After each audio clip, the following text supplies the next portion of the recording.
श्रीवासादि गौरभक्तवृंद। हरे कृष्णा कृष्णा कृष्णा हरे हरे, हरे राम राम राम हरे हरे। हरे कृष्ण। एक अच्छे परिवार का लक्षण है कि उस परिवार के पूर्वज, उस परिवार के बड़े बच्चों के लिए क्या छोड़ के जाते हैं। एक अच्छी वंशावली का लक्षण है। कई लोग सोचते हैं कि अगली जनरेशन के लिए हमको क्या छोड़ना है, अभी सब खत्म कर देते हैं। बहुत प्रचलित कहावत भी है, पूत सपूत सुखा धन संचय, पूत कपूत सुखा धन संचय। अगर सपूत है तो अपने आप कमाई लेगा, और कुपूत है तो सब डुबा देगा। तो क्या जोड़ने की आवश्यकता है, खुद ही सब खर्चा कर दो। लेकिन एक अच्छे वंशावली का लक्षण है जो अपने आने वाली पीढ़ी के लिए विरासत छोड़ के जाते हैं। विरासत इंग्लिश में बोलते हैं लेगेसी। तो हम जो परंपरा में आए हैं, आध्यात्मिक रूप से जो हम परंपरा से जुड़े हैं, ये परंपरा का अर्थ है परिवार। इस परंपरा से जो हम जुड़े हैं, ये हमारा दूसरा जन्म है। जैसे आध्यात्मिक जन्म कब होता है, दीक्षा के समय होता है। दीक्षा के समय गुरु पिता बनते हैं और वेद माता बनती है, शास्त्र माता बनती है, और उनके माध्यम से हमको नया जन्म मिलता है। तो ये जो नया जन्म हमको मिला है, हम जो एक नए परिवार से जुड़े हैं या जुड़ने का प्रयास कर रहे हैं, तो ये परिवार ने हमारे लिए क्या विरासत रखी है, ये सोचना है। क्या विरासत है, पूछ रहा हूं मैं, क्या विरासत है? आध्यात्मिक उन्नति, ठीक है। अगर हम बोले व्हाट इज अवर लेगेसी, विरासत क्या है, हमें क्या मिला परंपरा से? कृष्ण प्रेम लक्ष्य हो सकता है, कृष्ण प्रेम गंतव्य है, ये हमारा डेस्टिनेशन है, प्रयोजन है। लेकिन हमें विरासत में मिला क्या है, अभी जो मिल गया है? हाँ, शास्त्र, ठीक है। शास्त्र में महामंत्र, ठीक है। अभी तक हम भटकते थे, कभी ग्रहों के मंत्र तो कभी देवताओं के मंत्र। अब कम से कम एक है कि हमें यही करना है, ठीक है। भगवान का नाम मिला है, भगवान के शुद्ध भक्त मिले हैं, और क्या मिला है परंपरा से?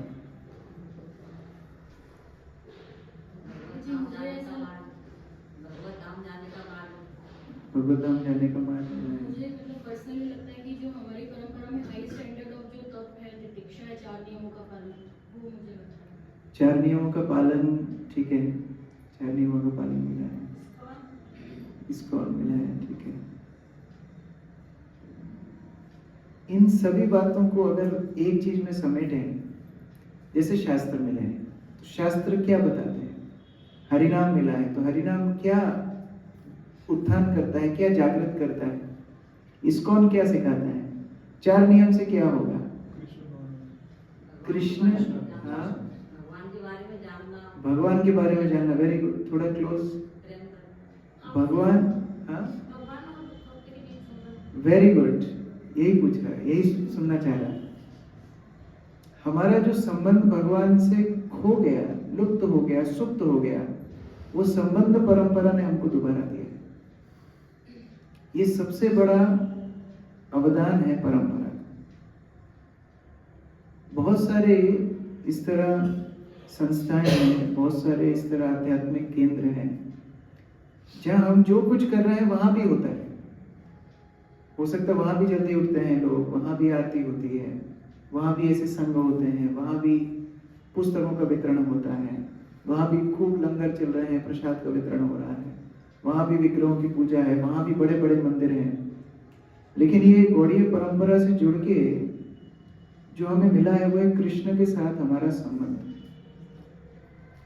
वो संबंध इतना महत्वपूर्ण है कि उसके आगे और कुछ उससे ज्यादा महत्वपूर्ण नहीं है। वो संबंध सबसे बड़ा महत्वपूर्ण चीज है। ये संबंध जितना ज्यादा हमारे अंदर जागृत होगा, उतना ही ज्यादा हम आध्यात्मिक उन्नति करेंगे, उतना ही ज्यादा हम आनंद का अनुभव करेंगे, उतना ही ज्यादा ये संसार की वस्तुएं हमको प्रभावित नहीं कर पाएंगी। छोटी छोटी चीजें हमको इतना प्रभावित कर देती हैं जिसके कारण हमारा पूरा जीवन उथल पुथल हो जाता है। कारण है कि आत्मा अभी भूखी है, आत्मा को पोषण नहीं मिल रहा है। उसका पोषण है कृष्ण से संबंधित रहना, कृष्ण के साथ अपने संबंध को पुनः जागृत करना। ये संबंध हमारी परंपरा में पहली कड़ी से देखा जाता है।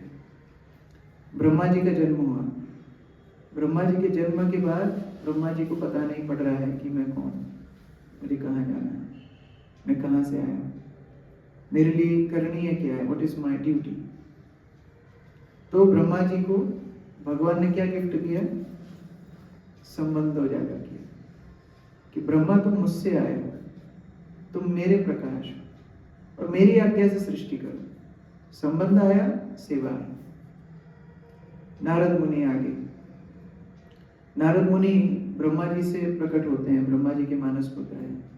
ब्रह्मा जी के पास जाके बोलते हैं आप ही ईश्वर हैं, आप ही सर्वश्रेष्ठ हैं, आप ही सृष्टा हैं, आप ही सर्वश्रेष्ठ करता है। ब्रह्मा जी नारद मुनि को भगवान के विषय में संबंध जोड़ते हैं और इतना उनकी भक्ति में संबंध इतना उजागर हो जाता है कि वो भक्ति की शक्ति के अवतार बन जाते हैं, भक्ति शक्तावेश अवतार बन जाते हैं जो दूसरों को भी भक्ति देते हैं। ये है संबंध। संबंध जीवन में क्रांति लाता है। संबंध जीवन में जो सुप्त अवस्था है उसको जागृत, जैसे कोई उठा दे, सोते हुए व्यक्ति को जोर से उठा दे, ये संबंध करता है। व्यासदेव इतने बड़े लेखक, इतने बड़े दार्शनिक, जिन्होंने इतने महाकाव्य लिखे, इतने ग्रंथ लिखे, महाभारत जैसा ग्रंथ लिखा, संतुष्ट नहीं है। हमारे जीवन में भी हम भक्ति का अनुशीलन कर रहे हैं, कई बार ऐसी परिस्थिति आ सकती है, अरे मैं भक्ति कर रहा हूं फिर भी कुछ नहीं, भक्ति कर रहा हूं फिर भी चुनौती है, भक्ति कर रहा हूं फिर भी दोष दिखते हैं, भक्ति कर रहा हूं फिर भी अनर्थ मेरे इतना अपने आप को वश में कर लेते हैं। क्यों होता है ऐसा? हमारा संबंध अभी तक प्रगाढ़ हुआ नहीं। नारद मुनि आके व्यासदेव को अपना संबंध याद दिलाते, तुम्हें कृष्ण का गुणगान करना है, कृष्ण का गुणगान छोड़ के तुम ये दुनिया भर की चीजें क्यों कर रहे हो? तुमको संतोष नहीं मिलेगा। नारद मुनि तब भागवत ग्रंथ का उपदेश व्यासदेव को देते हैं। तो जब तक ये संबंध हमारा प्रगाढ़ भगवान से जुड़ेगा नहीं, तब तक जीवन में संतोष, आनंद नहीं आ सकता। और हम आए हैं भक्ति में खुश होने के लिए, आनंदित होने के लिए। हम दुखी होने के लिए भक्ति में नहीं आए। हम मजबूरी में भक्ति नहीं कर रहे हैं।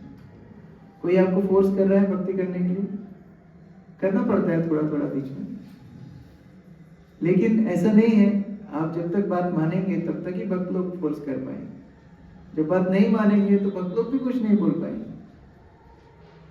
भक्ति स्वतः होती है, खुद से आनी, स्पॉन्टेनियस। जब तक हमारे अंदर इच्छा नहीं होगी हम भक्ति नहीं कर पाएंगे।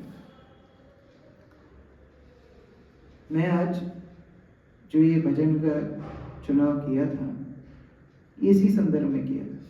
कार्तिक मास की महिमा तो हम कल सुन लेंगे, कल की क्लास में, वो तो आपको मालूम भी है।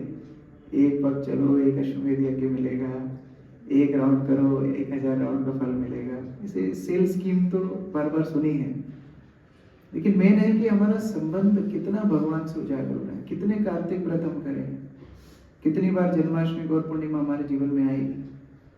मैं आज कैलकुलेट कर रहा था, मैं 17 साल इस्कॉन में हो गए, लेकिन कितना कृष्ण के लिए कितनी जागृति हुई है, कितना प्रेम हुआ है, कितना कुछ भी नहीं हुआ। तो क्या हमारे जीवन को ऐसे ही हम व्यर्थ करना चाहते हैं?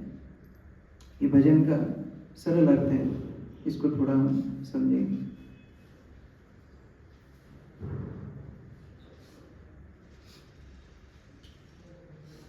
हरि है दयालु मोर जय राधा नाथ।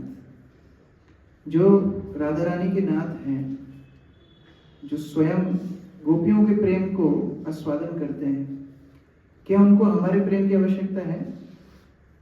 गायत्री माता जी, क्या लगता है? भगवान को हमारी आवश्यकता है? है हमारी आवश्यकता है भगवान को। हम भक्ति करेंगे तो भगवान के अकाउंट में पैसे जाएंगे। हाँ? भगवान को हमारी आवश्यकता है। और हमारी भक्ति क्या है? हमारा जब कितना अच्छा हो रहा है हमको पता है। सुबह में जब सेशन में देख रहा था, बीच बीच में वीडियो ऑफ करते हैं, उस टाइम क्या करते हैं उनको ही मालूम है। हमारे जब की स्थिति क्या है, हमारे श्रवण की स्थिति क्या है, हमारे व्रत तप इत्यादि की स्थिति क्या है। भगवान को हमारी आवश्यकता नहीं है। मैं ब्रह्म विमोहन लीला पढ़ रहा था कल रात में। ब्रह्मा जी जब ग्वाल बालों को और बछड़ों को चुरा करके ले जाते हैं और माया शक्ति से सुला देते हैं, आकर के देखते हैं यहाँ पर तो सारे बछड़े घूम रहे हैं। जिस बछड़े को जहाँ तिल था उसका वहीं तिल है। जिस बालक की जैसा लंच बॉक्स था वैसे ही लंच बॉक्स, जहाँ पर कपड़ा बांधा है वैसे ही कपड़ा, जैसी आदतें हैं वैसी आदतें, जैसे बोलते हैं वैसे ही बोलते हैं। तो ब्रह्मा जी को साक्षात्कार हुआ कि मैं जो सबको ले गया उसके बाद भी वृंदावन में कमी नहीं पड़ी। क्यों? भगवान को किसी की जरूरत ही नहीं है। वो खुद ग्वाल बाल बन सकते हैं, वो खुद बछड़े बन सकते हैं और जैसा चाहिए वैसा बन सकते हैं। तो मान लीजिए एक सेकंड के लिए कि हम सब भक्ति छोड़ दें, ऐसा करना नहीं है, सोच लीजिए सब भक्ति छोड़ दें एक साथ, तो राधा मदन मोहन क्या सक्षम नहीं है कि पूरा स्काई डिपार्टमेंट जितने भक्त हैं उनका विस्तार करके अपनी सेवा करा लेंगे? ब्रह्म विमोहन लीला में कर सकते हैं, अभी नहीं कर सकते हैं? अक्षय प्रभु क्या लगता है, गोडाउन कौन संभालेगा? मैं नहीं रहूंगा, ऐसे ही लगता है ना? भगवान को हमारी जरूरत नहीं है। भगवान राधा रानी और गोपियों के विशुद्ध प्रेम को आस्वादन करते हैं, हमारी जरूरत उनको नहीं है। लेकिन फिर भी वो हमारे लिए हमेशा उपलब्ध रहते हैं, is always available for us. ये उनकी करुणा है। इसलिए हरि है दयाल। वो दयालु क्यों है? क्योंकि यद्यपि उनको हमारी जरूरत नहीं है फिर भी वो हमारे लिए तत्पर रहते हैं, हमारे लिए हमेशा खड़े रहते हैं, हमेशा हमारे लिए उपलब्ध रहते हैं। कोई व्यक्ति से आप कितनी बात करोगे? सर्वज्ञ प्रभु, आश्रम में कभी बीमार होते हो, कितना देर भक्त लोग बैठते हैं पास में? प्रभु जी दवाई, ये जा रहे, प्रभु जी प्रसाद, हाँ थोड़ा आधा घंटा पौन घंटा कोई बैठ सकते। कितना देर कोई आपको सुनेगा? प्रभु जी कितने देर सुनते हैं घर वाले? आपसे पूछ रहा हूँ। 10 मिनट मुश्किल से, कोई कितना सुनेगा? लेकिन भगवान हमेशा उपलब्ध है हमारे लिए 24 आवर्स। जो मन की बात है कृष्ण के पास जाके बोलना चाहिए, गुरु के पास जाके बोलना चाहिए। कभी कभी अकेले बैठ के राधा मदन मोहन के चित्र के सामने अपने मन की बात बोलिए। आपको जो संतोष मिलेगा ना, वो दुनिया का आदमी आपको नहीं दे सकता। तो यद्यपि राधा रानी के साथ कृष्ण हमेशा विहार करते हैं, फिर भी हमारे लिए उपलब्ध रहते हैं, इसलिए दयालु है। बार बार यही बारो न हो निज साथ। मैं बार बार यही निवेदन कर रहा हूँ, भक्त भगवान को बोल रहे हैं कि आप कृपया मुझे अपने साथ ले लीजिए। ये भौतिक संसार मेरा घर नहीं है। हमको ये समझना होगा, अपने आप को बार बार याद दिलाना होगा, भगवान के चरणों में ये प्रार्थना करनी होगी। हम जब तक ये सोचते रहेंगे कि ये घर हमारा है, ये परिवार हमारा है, ये शरीर हमारा है, तब तक हम भगवान के सामने प्रार्थना नहीं कर सकते। कुंती देवी बोलती हैं, जन्मेश्वरी श्रुति श्रुति, जिनका बहुत उच्च कुल में जन्म हुआ है या बहुत धनी घर में जन्म लिए हैं या बड़े विख्यात घर में जन्म लिए हैं, उनको अभिमान आ जाता है। ऐश्वर्य, जिनके पास बहुत संपदा हो गई है, उनको घमंड हो जाता है। श्रुत, जो बहुत पढ़े लिखे हो जाते हैं, बहुत विद्या, थोड़ा इस्कॉन में भी होता है कई बार, थोड़ा 2-4 श्लोक याद हो गए बस। श्रीवीर जो ज्यादा सुंदर होते हैं, उच्च कुल में जन्म, ज्यादा ऐश्वर्य, ज्यादा ज्ञान, ज्यादा सुंदरता, उनके अंदर अहंकार हो जाता है। और अहंकार के कारण क्या होता है, वो भगवान को भावपूर्ण तरीके से नहीं पुकार सकते। हे कृष्ण, हे यादव, हे गोविंद, वो नहीं पुकार सकते। ये तो बात हुई अहंकार की। अहंकार मतलब जो वस्तु है उसके ऊपर गर्व करना। लेकिन एक और शब्द होता है दंभ। दंभ मतलब क्या होता है, जो नहीं है फिर भी अहंकार करना। ना तो उच्च कुल में जन्म है, ना तो ज्ञान है, ना सुंदरता है, ना ऐश्वर्य है, फिर भी हम घमंडी हैं। ये और भी नीच स्थिति है, ये और भी बेकार स्थिति है। भगवान को कैसे स्मरण करें? तो जब तक हमें इस भौतिक संसार से घृणा नहीं होगी, हम कृष्ण को नहीं पुकार सकते। Start hating this world. संसार से घृणा करना सीखिए। प्रभुपाद जी बोलते हैं भागवतम में, first sign of advancement in spiritual life is you feel disgusted with material world. आध्यात्मिक उन्नति का प्रथम चरण है कि आप भौतिक संसार से घृणा करिए। ये घृणा योग्य स्थान है, लेकिन उस स्थान में हम आशा रखे हुए हैं, मान सम्मान की आशा, इंद्रिय भोग की आशा। हमारे आचार्यों ने तुलना की है, जड़ प्रतिष्ठा शुकरेर विष्ठा। ये जड़ प्रतिष्ठा है, जो प्रतिष्ठा, जो सम्मान भौतिक संसार में मिलता है, उसको किससे तुलना की है? गुलाब जामुन से। किससे तुलना की है? बोलिए, जोर से बोलिए। जड़ प्रतिष्ठा सुकरेर विष्ठा। सुअर क्या खाता है? जो खाता ही वृष्टा है, उसका वृष्टा कैसा होगा? हमारे महाराज हैं श्री श्रीमद राधानाथ स्वामी महाराज, वो इस्कॉन में आने के पहले हिमालय पे उस समय रहते थे और वहाँ के ऋषि मुनियों के साथ काफी संग किया।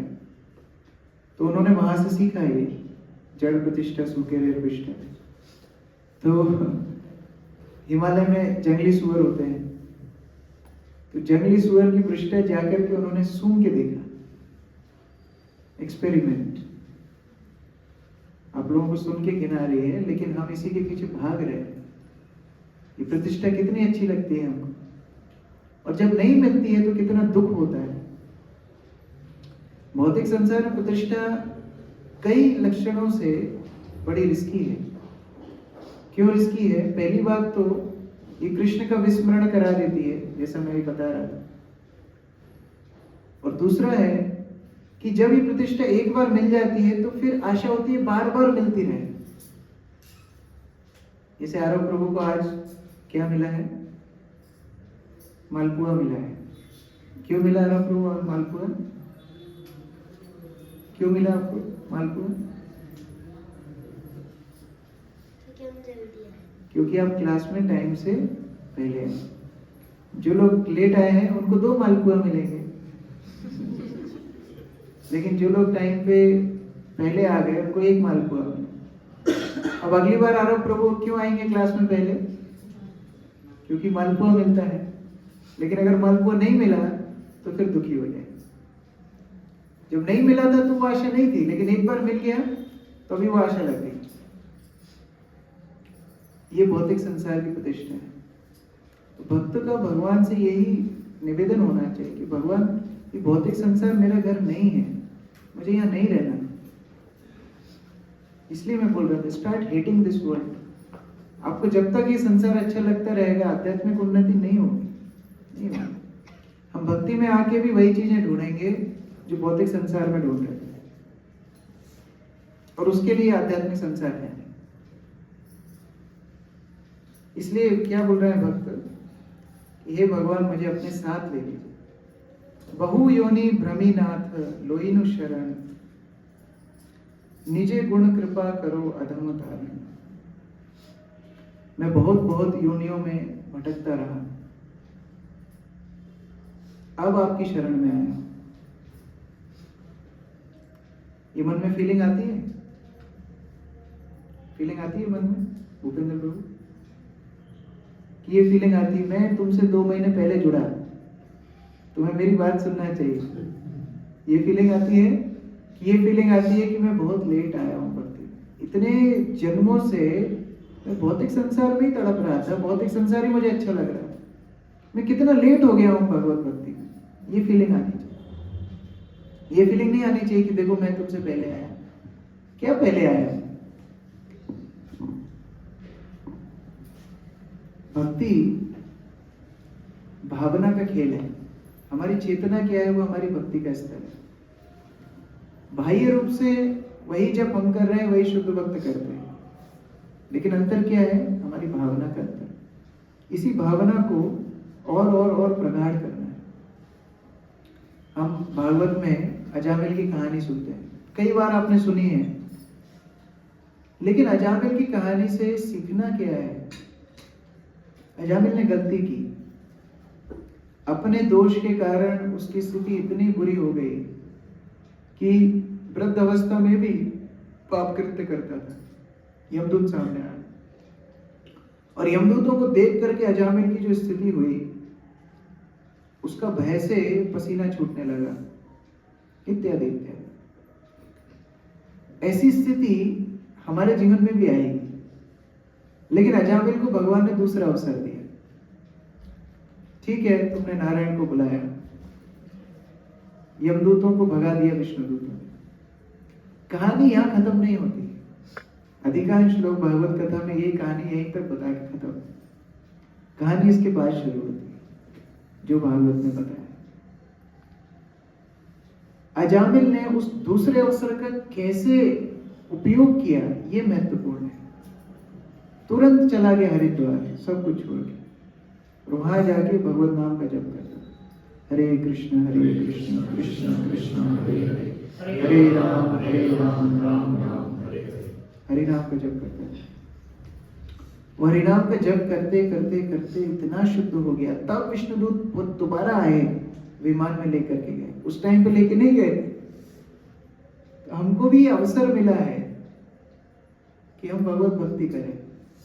ऐसा नहीं है कि हमारा कंफर्म टिकट हो गया, नहीं तो फिर से वही बहु योनि भ्रमी, बार बार भटकना है। ऐसा नहीं है अभी इस्कॉन में आ गए, मंदिर में पैर रख दिया तो कंफर्म, अवसर मिला है। इसलिए सचेत होना चाहिए। भरत महाराज की कहानी आपने सुनी है ना। भरत महाराज सब कुछ छोड़ के वन में जाते हैं, और वन में जाके आसक्त हो जाते हैं किससे? मोबाइल फोन से। हाँ, अभी का हिरण तो मोबाइल फोन ही है। मैं अभी दिल्ली गया था तो एक वक्त ड्राइव कर रहे थे, को बोला कि हम जहाँ जा रहे हैं वहाँ आसपास कुछ देखने के लिए है। बोलते हैं हाँ, एक डियर पार्क है, हिरण का पार्क। वो सुन के मेरी इच्छा खत्म हो गई कहीं जाने की। हिरण सुन के ही भरत महाराज की याद आती है। लेकिन सबका कुछ ना कुछ डियर है, कुछ ना कुछ आसक्ति को हम पकड़े हुए, और वो हिरण के प्रति आसक्ति रखने से अगला जन्म उनको हिरण का मिल गया। अब कहानी यहां से शुरू होती है। हिरण का जन्म जब उनको मिला तो वो सोचने लगे, क्योंकि भगवत कृपा से पिछले जन्म का सुकृति थी, पिछले जन्म की स्मृति थी, तो वो सोचने लगे कि मैं इस योनि में क्यों आया, कारण क्या है। जैसे हमारे एक भक्त हैं यहाँ पर, रसराज प्रभु, यूके से हैं, भारत में यहाँ आके मंदिर में ब्रह्मचारी बने।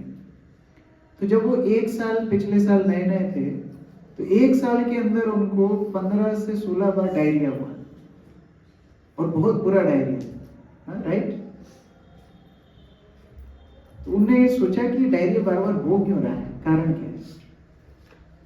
तब उनको पता लगा कि पानी, जो यूके का पानी यहाँ का पानी अंतर है, तो पानी की दिक्कत है, तो पानी उबाल के पीना शुरू किया, अभी वो ठीक है।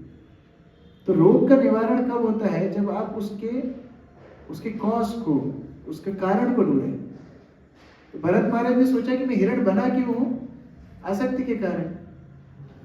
तो अभी अगर मैं ठीक वही आसक्ति रखूंगा तो अगला जन्म में कभी भगवत भक्ति कर पाऊंगा? नहीं कर पाऊंगा। तो जो हिरण की योनि में भी अनासक्त रहे, हरी घास नहीं खाते थे, सूखी घास खाते थे। ऐसा नहीं था हरी घास थी नहीं, पहले के युगों में तो ज्यादा ही होगी, लेकिन क्यों नहीं खाते थे कि हरी घास के प्रति आसक्ति नहीं होना चाहिए। तो जो हम व्रत तब करते हैं, ऐसा नहीं है भक्तों के पास वो वस्तुएं नहीं है कि भक्त लोग मजा नहीं कर सकते हैं, कि भक्त लोग अच्छा नहीं खा सकते हैं, कि भक्त लोग अच्छा नहीं पहन सकते हैं, ऐसा नहीं है।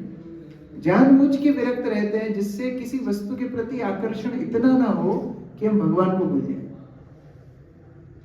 ये सोचना चाहिए।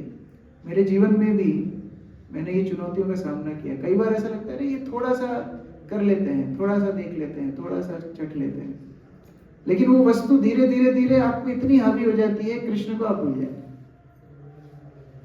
कंप्लीट फुल स्टॉप लगाना है अगर भक्ति में गंभीर बनना है तो, नहीं तो हमारा समय व्यर्थ ही कर रहे हैं। वो बार बार भ्रमी अलग अलग योनि में घूमना ही है, ब्रह्मांड भ्रमित चलता ही रहे, बाकी का कभी उदय होगा ही। इसी तरह भक्ति में हमको सोचना है, हे भगवान मेरे अंदर तो दोष ही दोष है। आप दोष ढूंढने जाओगे तो मेरे अंदर दोष ही दोष है, क्योंकि मैं इतनी योनियों से भटक क्यों रहा हूं। फिर मान लो एक कैदी जेल से छूट के जाता है, अगले दिन फिर जेल में आ जाता है, इसका मतलब क्या है? जेल में तो नहीं किया ना, जैसे ही थोड़ी स्वतंत्रता मिली बाहर निकल के फिर एक मर्डर कर दिया, फिर अंदर, फिर 13-15 साल बाद फिर बाहर निकला, फिर एक चोरी कर दी, फिर अंदर। तो हम लोग जो एक एक गर्भ में जा रहे हैं बार बार, इसका मतलब क्या है? जितने जन्म मिल रहे हैं हम पाप ही कर रहे हैं। कोई पुण्य जीवन है किसी का? नहीं तो यहाँ क्यों बैठे होते कि बार बार योनि में जा रहे हैं, बार बार गर्भों में जा रहे हैं। इसका मतलब क्या है कि हर गर्भों के बाद जब जन्म मिलता है तो हम पाप ही करते हैं। उस जन्म मृत्यु के चक्र को फुल स्टॉप लगाना है। तो भगवान को बोल रहा है भक्त कि निज गुणे कृपा करो अधम तारण। आप मेरे अंदर गुण देखेंगे तो गुण नहीं है, निज गुणे आपका गुण देख लो। मतलब भगवान आपका गुण देखो, मेरा गुण मत देखो। मेरे गुण देखने जाओगे तो पाप ही पाप है जन्म जन्म के, लेकिन आपका गुण क्या है? अधम तारण। आप अधम लोगों का तारण, उद्धार करने के लिए आप बने हैं। आप पतित पावन है, आप दीन बंधु हैं, तो आप अपना गुण देख करके मेरा उद्धार कर दीजिए। विनम्रता भक्ति की जड़ है। दुर्भाग्यवश भक्ति में आके विनम्रता जितनी थोड़ी बहुत थी वो भी हमने बेच दी। थोड़ा कोई माला पहना देता है, हाँ प्रभु जी को, थोड़ा कोई सम्मान देता है, एक सर्टिफिकेट मिलता है तो मैं देखता हूँ, इंतजार करते हैं मोबाइल का, फोटो कौन ले रहा है, ये क्या करोगे उस फोटो का? प्रतिष्ठाशा है, सम्मान की अभिलाषा है। हमको विनम्र बनना है। हम आए भक्ति में विनम्र बनने के लिए, भगवान के सामने दीनता दिखाने के लिए कि भगवान हमारे अंदर कोई गुण नहीं है, आप अपने पतित पावन रूप को स्मरण करके मेरा उद्धार कीजिए। ये भक्त की भावना होनी चाहिए, ये भक्त की प्रार्थना होनी चाहिए। अगर इस चेतना से कोई मंदिर में आएगा तो उसका व्यवहार कैसा होगा? कैसा होगा? ईश्वर लड़ाई करेगा ना सबसे? कैसा होगा उसका व्यवहार? अपने आप वो सबकी सेवा करेगा, अपने आप दासानुदास का भाव रखेगा। तब ये मंदिर वो वैकुंठ का वातावरण होगा जो हमने अभी भागवत में पढ़ा, जहां ब्रह्मा जी बोल रहे हैं कि जहां एक भौरा बोलता है तो सारी कोयल इत्यादि चुप हो जाती है। जहां तुलसी भगवान पसंद करते हैं तो बाकी फूल दूर हट जाते हैं, हम तुलसी को आगे बढ़ जाते हैं। तब वो वातावरण इस मंदिर में आएगा। दूसरों का दोष देखना बहुत आसान है, दोष का सागर ही है, हम सब दोष के सागर हैं। तो दोष देखना कोई बहुत बड़ी स्किल नहीं है, उसके लिए कोई बहुत बड़ा एक्सपर्टीज नहीं चाहिए कि हाँ देखो मैंने गलती पकड़ ली, मैं आया मैंने देखा कारपेट टेढ़ा था, बाकी लोग तो ऐसे ही आके बैठ गए। कि आपके अंदर ज्यादा दोष दर्शन की प्रवृत्ति है, इसलिए आपने तुरंत देख ली। ये भावना जब तक नहीं जाएगी, जब तक हम दीनता विनम्रता अपने जीवन में नहीं लाएंगे, तो उन्हीं लोगों के ऊपर भगवान कृपा करते हैं। अभी हम नीचे जाएंगे 10-15 मिनट में, खूब दीपक डुलाएंगे भगवान के सामने, भगवान देखेंगे भी नहीं, भगवान केवल विनम्र भक्त को देखते हैं, उसी भक्त की आराधना स्वीकार करते हैं। तो यहाँ भक्त बोल रहे हैं कि भगवान मेरे अंदर गुण नहीं है, लेकिन आपका दीन धारण अधम तारण जो गुण है वो स्मरण करके मेरा उद्धार कर दीजिए। जगत कारण तुम्ही जगत जीवन, तुम्हा छड़ कारण नहीं हे राधा रमन। आप जगत के कारण हैं, आपसे सारा जगत आया है, और जगत तेरे जीवन, आप जगत के संसार के जीवन है। इसका मतलब कृष्ण यदि हमारे जीवन में उपस्थित नहीं है तो हम मृत हैं, हम मरे हुए हैं। ऐसी भावना हमारे अंदर आनी चाहिए कि आज मैंने भागवत नहीं पढ़ी, मेरा जीवन मरा हुआ है, मैं मरा हुआ हूं। आज मेरे हरिनाम का जप नहीं हुआ, इसका अर्थ मैं मरा हुआ। भगवान के सामने प्रार्थना करनी चाहिए। और ये अपराधों की वजह से हमारा हरिनाम का जप नहीं होता है। मैं स्वयं के जीवन में अनुभव किया हूं, जितने अपराध करेंगे हरिनाम नहीं होगा, जप नहीं होगा। श्री चैतन्य महाप्रभु के बहुत अंतरंग पार्षद श्री हरिदास ठाकुर, जिनसे चैतन्य महाप्रभु इतना प्रेम करते थे कि उनको नामाचार्य की उपाधि दी। आप सब वो एक वीडियो देख सकते हैं, नामाचार्य हरिदास ठाकुर, उनके ऊपर एक इस्कॉन ने एक फिल्म बनाई थी उनके जीवन के ऊपर। कैसी चुनौतियां उन्होंने अपने जीवन में अनुभव की। मुस्लिम परिवार में जन्म लिए थे लेकिन कृष्ण भक्त थे। कई प्रताड़नाएं उनको दी गई। एक नवाब ने उनको प्रलोभित करने के लिए एक वेश्या को भेजा। एकांत में भजन करते थे, रात्रि के समय वेश्या, और उस वेश्या का नाम था लक्ष्य हीरा। मतलब कोई वर्णन करते हैं कि उसके साथ संग करने के लिए हीरा देना पड़ता था, इसलिए नाम तो लक्ष्य हीरा। इतनी टॉप क्लास प्रोस्टिट्यूट थी। वो जाकर के प्रलोभन कर रही है, और हरिदास ठाकुर क्या बोल रहे हैं, बैठो, मेरा नाम जब अभी नहीं हुआ, मैं नाम करूंगा तुम सुनना। 3 दिन तक रोज गई, एकांत में, कोई देखने वाला नहीं है। हम लोग सोचते हैं हमारे मोबाइल में कोई देख नहीं रहा है, प्रभु जी थोड़ी है अभी इधर। हरिदास ठाकुर नहीं, मैं नाम करूंगा। 3 दिन के अंदर वो लक्ष्य हीरा भक्त बन गई। बाद में माया देवी स्वयं परीक्षा की है चैतन्य चरितामृत में वर्णन है। माया को भी हरिदास ठाकुर ने पराजित ही नहीं किया, उनको हरिनाम दीक्षा दी। माया को दीक्षा दी हरिदास ठाकुर, हरिनाम दीक्षा, कि तुम हरे कृष्ण महामंत्र जप करो। हमारे साथ ऐसा हो कभी, दोनों केस में हम डूबेंगे। मान लो प्रलोभन में लिप्त हो गए तो भी डूबेंगे, और प्रलोभन में लिप्त नहीं हुए तो अहंकार के कारण डूब जाएंगे। हाँ, मैंने माया को जीत लिया, दोनों में डूब जाएंगे। हरिदास ठाकुर फिर भी विनम्र है। जब चैतन्य महाप्रभु के सामने जाते थे, सब भक्त अंदर जाते थे, हरिदास ठाकुर बाहर खड़े रहते। महाप्रभु थे, हरिदास कहाँ है? हरिदास बाहर खड़े। बाहर खड़े ही नहीं रहते थे। भक्त लोग जाके देखते थे बाहर दंडवत करके ही पड़े हुए हैं। तो मैं आपके संगियों के बीच में आने के लायक नहीं, मैं आपके भक्तों के बीच में बैठने के लायक नहीं, मैं आपके भक्तों के साथ में बैठ के खाने के लायक नहीं। कभी भी जगन्नाथ मंदिर के अंदर प्रवेश ही नहीं किया। जगन्नाथपुरी में रहते थे लेकिन मंदिर के अंदर प्रवेश नहीं किया। मैं इतना अधम हूं, पतित हूं, म्लेच्छ परिवार से हूं। ऐसे भक्त को भगवान स्वीकार करते हैं। ऐसा भक्त बनना है हमको। इसके लिए हम भक्ति में आए हैं। इन आदर्शों को स्मरण करना है कि ये भगवान, आपके बिना मेरा और कोई आश्रय नहीं है।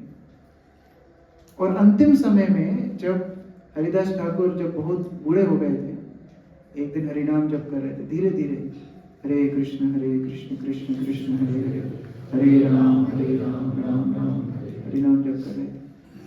तो महाप्रभु रोज उनके लिए प्रसाद भेजते थे। तो गोविंद जो महाप्रभु के सेवक थे वो प्रसाद लेके गए, और हरिदास ठाकुर शैया पर लेटे हुए हैं, उठने की अवस्था नहीं है, हरिनाम जप कर रहे हैं, मंद मंद जप कर रहे हैं, शक्ति नहीं है बोलने की। गोविंद बोलते हैं मैं प्रसाद लेके आया हूँ, आप प्रसाद दीजिए, जगन्नाथ का प्रसाद। हरिदास ठाकुर बोलते हैं मेरा नाम जप नहीं हुआ, मैं प्रसाद कैसे खाऊं? ऐसे ही लगता है ना हमको भी, मेरा हरिनाम नहीं हुआ, मैं कैसे खाऊं? मेरा हरिनाम नहीं हुआ, मैं कैसे मोबाइल चलाऊं? मेरा हरिनाम नहीं हुआ, मैं कैसे सो जाऊं? ऐसे ही हमको लगता है ना। हरिदास ठाकुर हम तो एक जैसे ही। हरिदास ठाकुर बीमारी में, बुढ़ापे में, अंतिम समय में बोल रहे हैं लेकिन प्रसाद सामने आया, मैं उपेक्षा भी नहीं कर सकता हूँ। तो एक दाना प्रसाद को लिया, स्वीकार किया, फिर हरि नाम करने लगे। और जब तक नाम पूरा नहीं होगा प्रसाद नहीं। गोविंद जाके महाप्रभु की खबर देते, महाप्रभु खुद आते हैं अगले दिन। हरिदास को बोलते हैं, हरिदास तुम नाम जब कम कर दो, अभी तुम्हारी बुढ़ापा है, बीमारी है, स्थिति नहीं है, नाम जब कम कर दो। कितनी माला करते थे वो? 192 माला। आप सबने तो की है ना? की है, 8-10 दिन में एक साथ तो की है। एक दिन में 192 माला करने का भी अगर कभी मौका मिलेगा। वैसे निर्जला एकादशी में काफी भक्तों ने प्रयास किया था, ऐसा रोज 192 माला करते थे। महाप्रभु बोल रहे हैं तुम हरिनाम थोड़ा कम कर दो। साक्षात भगवान कृष्ण है चैतन्य महाप्रभु। हरिदास ठाकुर क्या बोल रहे हैं? ये आज्ञा मत दीजिए, वास्तव में मेरा शरीर एकदम स्वस्थ है, शरीर में कोई दिक्कत नहीं है, मैं बीमार हूं आध्यात्मिक रूप से, इसलिए मैं जप नहीं कर रहा। मेरे शरीर में कोई दिक्कत नहीं है। हमारा उल्टा होता है, हमको लगता है आध्यात्मिक रूप से तो मैं एकदम तंदुरुस्त हूं, मेरा हरिनाम में रुचि है प्रभु जी, लेकिन अब बीमार हूं तो क्या करूं, शरीर साथ नहीं देता है, क्या करूं, आज ये दुख रहा है, आज वो हो रहा है, इसलिए जप नहीं कर रहा। बाकी आध्यात्मिक रूप से कोई दिक्कत नहीं है। हरिदास ठाकुर उल्टा बोल रहे हैं, मैं आध्यात्मिक रूप से बीमार हूं। और प्रभुपाद जी तात्पर्य में लिखते हैं कि जो अपना जप कंप्लीट नहीं करते हैं वो आध्यात्मिक बीमारी का लक्षण है, आध्यात्मिक बीमारी है। महाप्रभु इतना प्रसन्न हो गए, बोलते हरिदास मांगो क्या चाहिए तुमको। सबसे नहीं बोलते हैं भगवान, हमसे कभी नहीं बोलेंगे, सोचना भी मत कभी। दामोदर व्रत करो, रोज दीपक लगाओ, दामोदर अष्टकम गाओ, जो करना है करो, भगवान पूछेंगे ही नहीं कभी कि मांगो तुम्हारी क्या इच्छा है, मालूम है कचरा मांगेंगे। हरिदास ठाकुर को भगवान बोलते हैं चैतन्य महाप्रभु, मांगो क्या चाहिए हरिदास मांगो। हरिदास ठाकुर क्या प्रार्थना कर रहे हैं, आप थोड़ा सोचना इसके बारे में। बोलते महाप्रभु मुझे मालूम है आपकी लीला अभी अंत होने वाली है, अभी आप अपने धाम को वापस जाने वाले हैं, और मैं वो देख नहीं पाऊंगा कि मेरे सामने आप प्रयाण करेंगे, वो मैं देख नहीं पाऊंगा। तो आप एक आशीर्वाद कीजिए कि आपके सामने, आपको देखते देखते मैं अपना देह त्याग कर दूं, ये आशीर्वाद मुझे कीजिए। क्या प्रार्थना है? भीष्म पितामह ने यही प्रार्थना की थी, कृष्ण यहाँ खड़े रहे, आपको देखते देखते मैं देह त्याग करना चाहता हूं। चैतन्य महाप्रभु ने ठीक है, कृष्ण की जो इच्छा होगी। अगले दिन चैतन्य महाप्रभु कई भक्तों को लेकर के गए, सारे अपने पार्षदों को लेकर गए। नित्यानंद प्रभु, अद्वैत आचार्य, गदाधर पंडित, श्रीवास ठाकुर सब वहीं थे, चातुर्मास का समय, सबको लेके गए और एक साथ वहां कीर्तन करने लगे। खूब कीर्तन हुआ, सब भक्त नाच रहे हैं, हरिदास ठाकुर बीच में लेटे हुए, अंतिम समय है, सभी लोग नाच रहे हैं, कीर्तन कर रहे हैं। कल्पना कीजिए हम जब अपना शरीर छोड़ेंगे ऐसी स्थिति हमको मिलेगी। अब कल्पना कीजिए, भक्ति करेंगे तो मिलेगी, भक्त लोग आएंगे, साथ में कीर्तन करेंगे, आपके अंतिम समय में आपको कृष्ण का स्मरण कराएंगे। लेकिन वही भक्तों से हम झगड़ा कर लेंगे, सोचेंगे अरे अब उसके पास कहाँ जाएंगे, जो मरते मरते भी डांट के जाएगा। भक्तों से प्रेम करना है, भक्तों की सेवा करना है। सब भक्त कीर्तन करने लगे तो चैतन्य महाप्रभु सामने खड़े हो गए हरिदास ठाकुर। हरिदास ठाकुर चैतन्य महाप्रभु को देख रहे हैं। चैतन्य महाप्रभु ने अपना पैर हरिदास ठाकुर की छाती में रखा और श्री कृष्ण चैतन्य बोल के हरिदास ठाकुर ने अपना देह त्याग किया। कल्पना कीजिए, ये भक्ति का गंतव्य है, इसलिए हम मंदिर आ रहे हैं, इसलिए हम भक्ति कर रहे हैं। अंते नारायण स्मृति।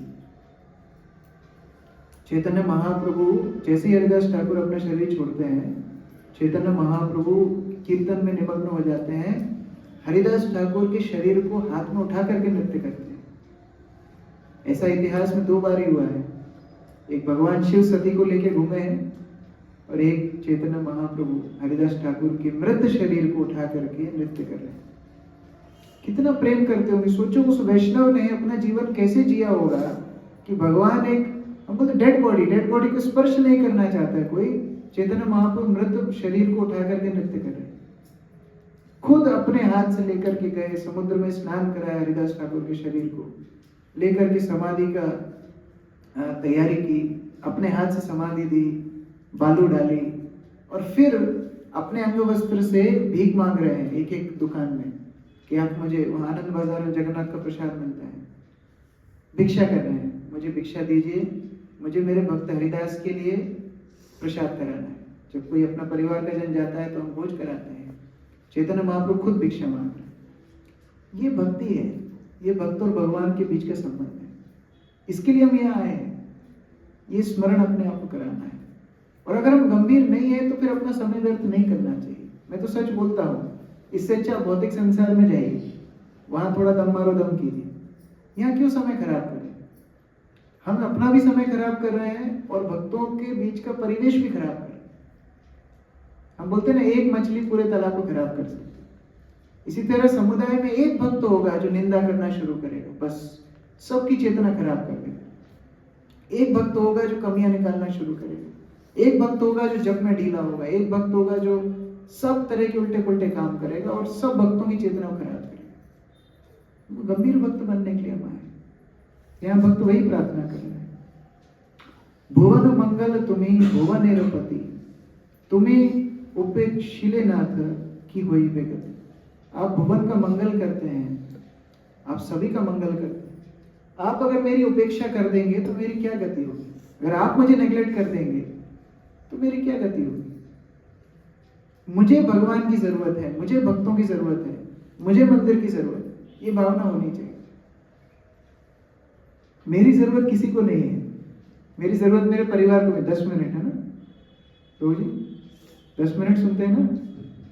आपको बोल रहा हूं, आपके घर में 10 मिनट सुनते हैं ना?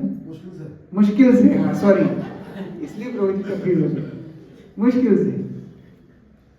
हमारी किसी को जरूरत नहीं है, हम चले जाएंगे, कुछ नहीं बिगड़ने वाला। लेकिन हमारे जीवन से अगर कृष्ण चले जाएंगे तो हमारे जीवन की कोई गति नहीं। ये भक्त की भावना है। भाविया देखिनु ए जगत माझारे, तुमा बिना केहू नहीं ये दासो। मैंने अच्छे से सबका परीक्षण कर लिया कि मेरी कौन कौन मदद करेगा।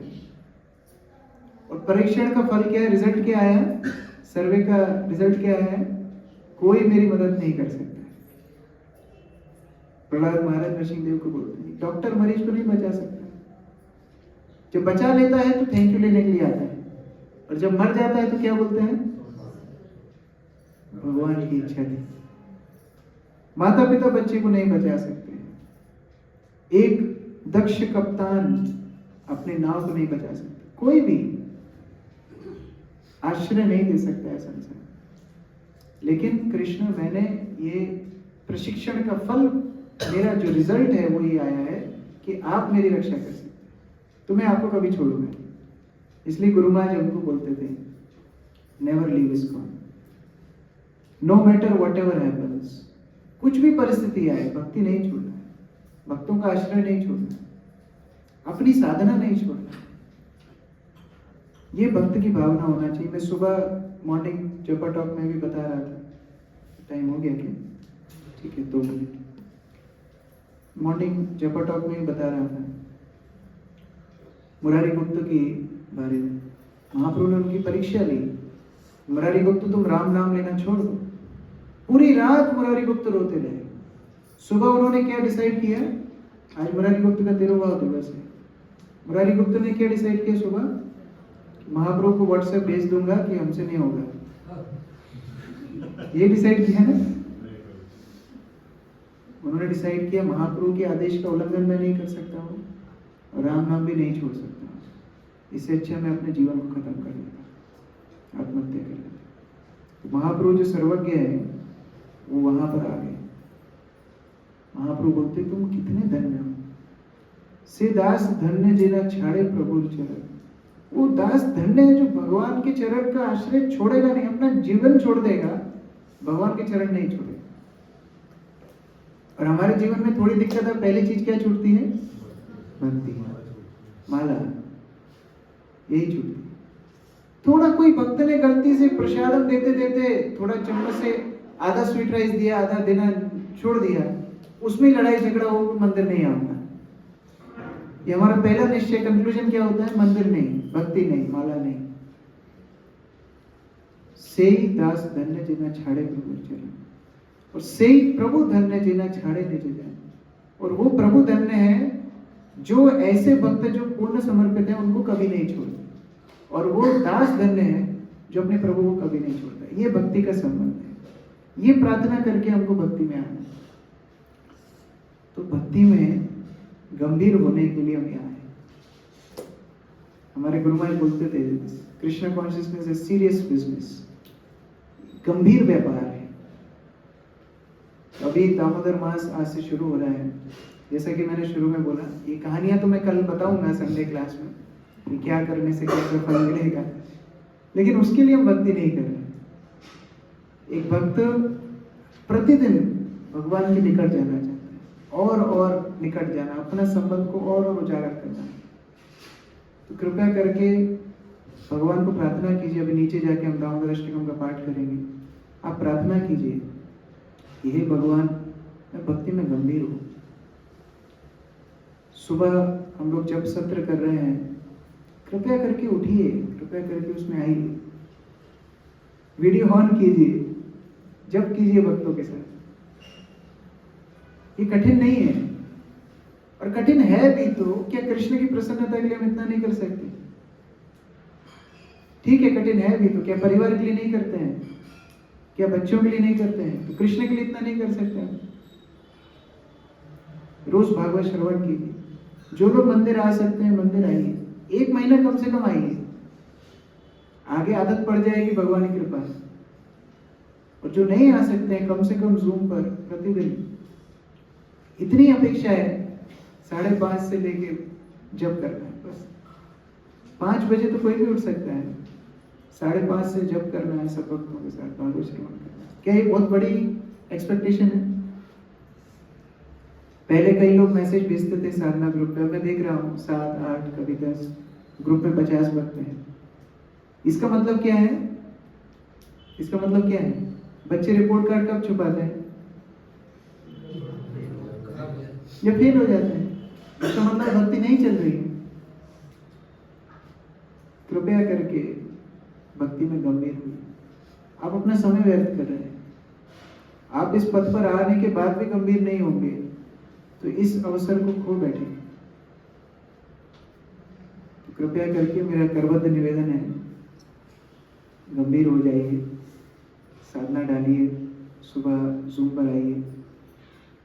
मालपुआ तो मिलेगा, लेकिन मालपुआ से ज्यादा भक्ति मिलेगी, वो ज्यादा आवश्यक है। आज भी मुझे थोड़ा सा दुख हो रहा है। आज हमारा टाइम लिमिटेड था, 7 बजे दामोदर अष्टकम था, फिर भी कई वक्त समय पे नहीं आ पाए। बहुत सारे कारण हो सकते हैं।